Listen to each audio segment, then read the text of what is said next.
ito, wala. Kahit na pagpainit, wala. Wala akong kahit na unsentimo, wala. Wala talaga, kahit kape. Wala. Sakripisyo ko ang pundasyon, kaya ako'y nanatiling matatag hanggang ngayon. Minsan ginawa. Yan po mga kababayan, welcome sa ating vlogs ngayon. At meron kaming pupuntahan na dalawang senior ito, Big, no? Sama natin si Miguel Wilfredo Garcia, mga kabayan, kanyang pangalan. Pero ngayon, hindi ko alam kung anong pangalan niya ngayon. John yung kanyang pangalan. Yung classmate ko po ito, mga kababayan. Sama din si Rami. At may dala tayong bigas, saka grocery.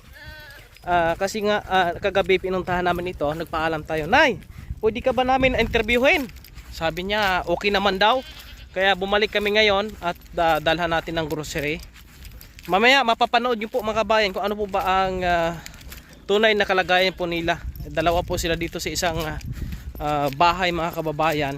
Okay naman yung bahay. Importante dito ang pangailangan daw nila sa pang-araw-araw. Salamat po kay Ate Imelda Bayane. At ito yung aming lalakaran ngayon. Ayan. Sige. Ano ito? Nasa Barangay Kanturay. Purok Abukado, no? Purok Abukado po, mga kababayan. Shoutout po sa inyong lahat, sa ating mga taga-suporta. Tuloy po. Araw-araw po umiikot si Kuya Raymond. At tinitingnan po natin yung mga kalagayan ng ilang mga senior citizen na ito ay nilapit po sa atin, kaya tayo po ay binibigyan natin ng pansin, no? Tingnan natin mamaya, pakita ko po sa inyo kung ano po ang tunay na kalagayan po ng dalawang senior. Lalakad lang kami dito ng mga ilang kilometro. Ilang kilometro to, Meg? Mga 100 meters? Malapit-lapit lang naman po, mga kabayan.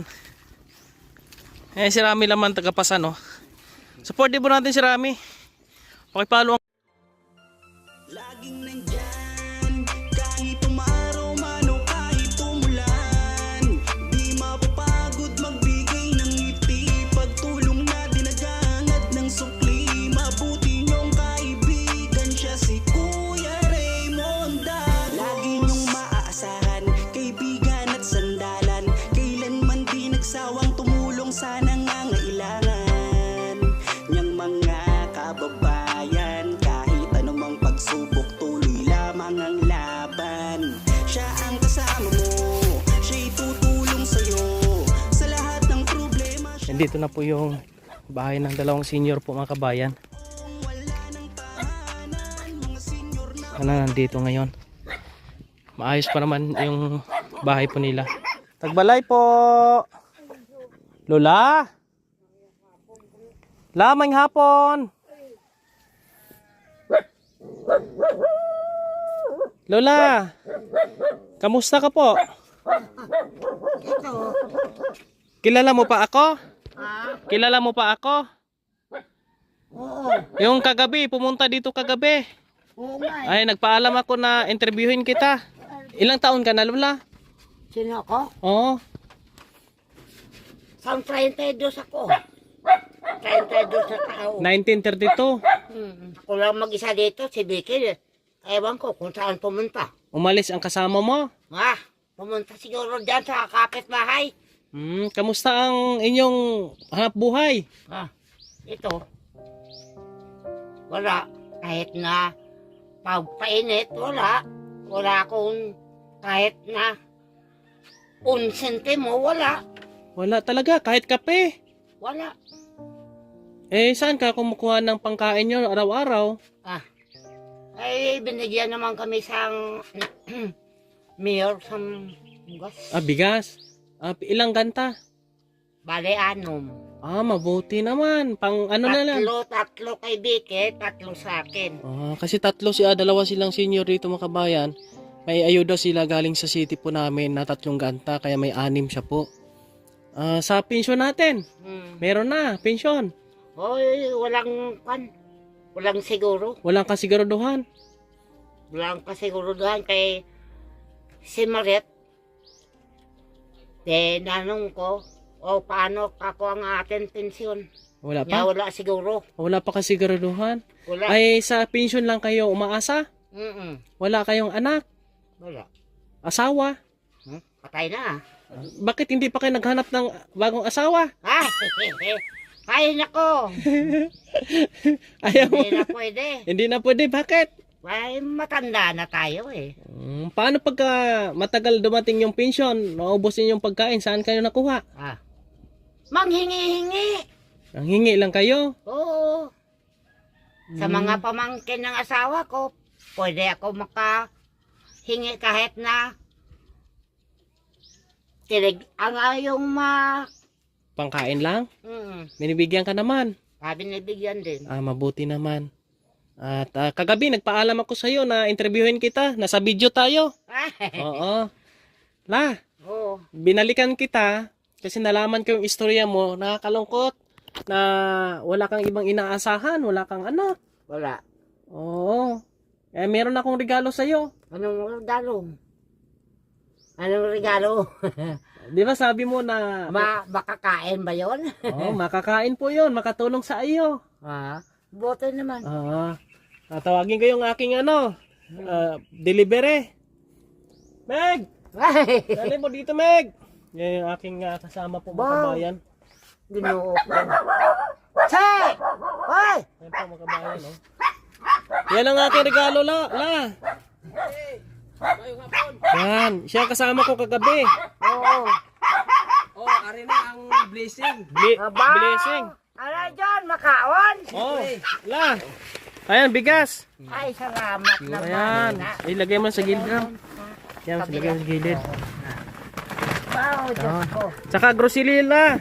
Grocery. Buksan mo para makita ni Lola. Abrela. Baka wala unod na. Ayan po. Bukas na lang. Makabulig ni si Imo. Itong bigas, pang ilang buwan yan? Isang buwan?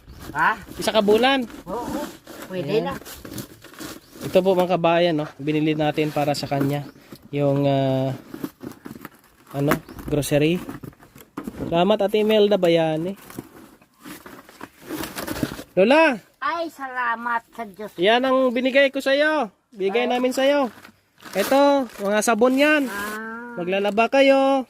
Tapos may gatas. Inom ka ng gatas, ha? Tapos may sardinas. May biscuit. At ito. Merong chicken. Oo. Lola, para sa'yo yan, ha? Oo. Para ay meron kang makain. Pag wala pa ang pensyon mo. Yung pensyon namin, walang siguro eh. Walang kasiguruhan. Wala. Ang mga kasama ko dyan nga, mga nining katulad ko rin na hindi makalakad, hindi aywan ko. Wala pa silang Oo. pensyon. Kaya po mga kabayan, no? Kaya ito gumawa ako ng paraan para ikaw ay mabigyan ng ayuda kasi nga nakita ko yung kalagayan mo. Sabi ko, mahirap nga kapag wala kang inaasahan, walang mga anak na tumutulong. Paano kung tumanda ka, wala nang tutulong sa iyo? Ang bahay ko, kahit na hindi magawa, kung ipagawa ko, pwede rin. Kaya lang, pagka ako ang namatay, pag-aawayan ng mga kapatid ng asawa ko. Kaya hindi mo na pinagawa ito? Hindi na. Okay. Mahalaga, hindi ka mabasa dito Hindi sa ulan. Hindi. Mag-ulan, hindi naman. Maayos na ka naman dito. Oo. Wala namang magagalit kapag ka na-interview kita. Walang nagagalit. Hindi Walang gagalit. Wala. Kasi ito ay ate pong ipopost para ay makahanap tayo ng ibang makatulong din sa iyo. Oo. Baka maraming makapagbigay ng tulong sa iyo ay malaking bagay. Oo nga eh.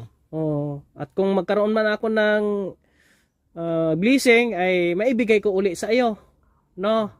Salamat naman kung ganun. Meron kang gustong sabihin sa makapanood sa iyo. Ganun din yun. Ganon din. Yan po mga kabayan si Nanay. Ano pong totoo mong pangalan, Nay? Dili Ocampo. Si Nanay Dili Ocampo. Taga dito kayo? Saan ang, Hindi. taga saan po pala kayo? Taga Maynila. Ah, Maynila, ikaw. Dito lang ako lumaki na dinala ng mga magulang ko. Dito wala yung mga magulang ko. Dito ako lumaki sa Negros. Ah, dito ka na nakapag-asawa. Mm-mm. Gaano nakatagal na patay na yung asawa mo? Tagal na, siguro mga ganyan na. 5 years? Wala talaga kayong anak? Wala. Oy. Hindi naman nakaanak siya eh.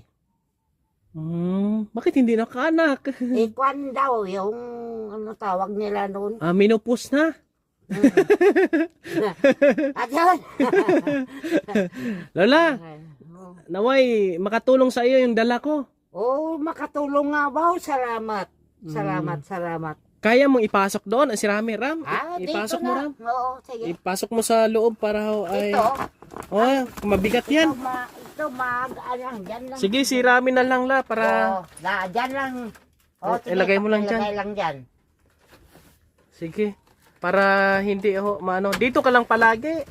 Ay, hindi naman ako umalis. Hindi ka umaalis. Kaya pag alis ko, siyempre, hibaluan nila, kung sa Bisaya pa na hibaluan nila nga, may ginhatag ka, basi madula. Okay. Ay, Wag ka na lang umalis dito. Ay, hindi ako umalis dito. Para sa'yo yan. Hindi nila pwedeng kunin sa'yo. Kasi sa'yo yan eh. Mga, Oo. Yan po mga kabayan. No? Malaga po ay narating natin si Nanay Dili. At nakita natin yung kanilang sitwasyon. At kailangan talaga nila ng suporta. No? Kasi nga ang pensyon, every 6 months naman dumadating. Sa 6 months na yan, 6,000. No, saglit lang ubusin niya, no? Baka 2 buwan, ubos na yan. 6,000 mo. Kung walang ibang sumusuport sa'yo, ay mahirap. Mahirap nga eh. Okay naman yung katawan mo ngayon, malakas? Malakas pa? Kaya pang Kaya pa magtungkod-tungkod. Ako minsan umiigib pa nga ako eh. nag-iigib ka? Saan ka nag-iigib? Doon sa balon. Malayo. Dyan lang oh. Kaya pa ng katawan mo?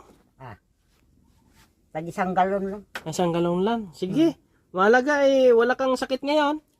Malakas ang katawan. Ang mga Tuhod. tuhod ko, Hmm.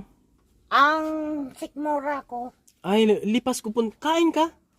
Ay, may gatas ako doon na binigay sa'yo. Inom ka ha? Para yung sikmura mo ay hindi Maraming salamat, Lola. Sige. Thank you, thank you. Salamat. Nakarating kami. Nagabot na gid lanaw. Oo. Talagang ihatag sa Ginoong bilising sa imo. Oo man. Ba, Diyos ko. Muna, sistema ko dia. Ini, dito ini.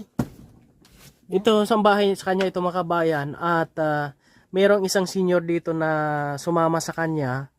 Hindi mo ka mag-anak. Ang upod mo kasama mo, hindi ka mag-anak. Mabait naman si nanay kasi yung senior na kanyang kasama, wala din daw bahay, no? Walang mauwian kaya sinama niya na lang po dito sa bahay. Oo, Dalawa sinama sila ko dito. na lang dito. Maganda naman may kasama ikaw, Lola. Oo, pagkatapos, sinabi niya sa akin, kung pwede, tingin ko, pagka may pera ka, pwede. May, bili siya. Bumili siya nito. Oo. Siya nagpagawa nito. Siya. Okay, maayos naman. Di kay, pigado man dali. Pigado kami diho. Sige, mahalaga hindi ka mabasa sa ulan. Hindi. Hindi naman mabawasa. Sige, dito muna kami ha. Sige. Salamat. Okay. At John! blessing ito. Buti lang nandyan si John. Salamat na. Sulok. Inom ka gatas. May gatas ako doon. Inom para hindi magsakit imutian. Dito muna kami. Ha? Sige. Sige po. Salamat, ha? Sige. Po, ito yung bahay ni nanay, no? At maayos pa naman ini. Gihambal ko sa imo, di ba? Ano yan, blessing? Blessing na. Kawawa din kasi yung mga tulad po nila, mga kabayan. Bisita lang ako dito, Lola, ha? Oo, sige. Ayan. At ang dami siyang kalamansi, oh. Oo nga. Pwede bumili dyan, kalamansi. Hindi naman ako makakuha eh. Magkano yung kalamansi mo? Ayan po mga kabayan, no? Maganda ito sa sausawan. Meg, Oo. bibili ako dito kay Lola. Abot ko Yan po mga kabayan, no? Maraming salamat po. God bless po sa inyong lahat. Ayan.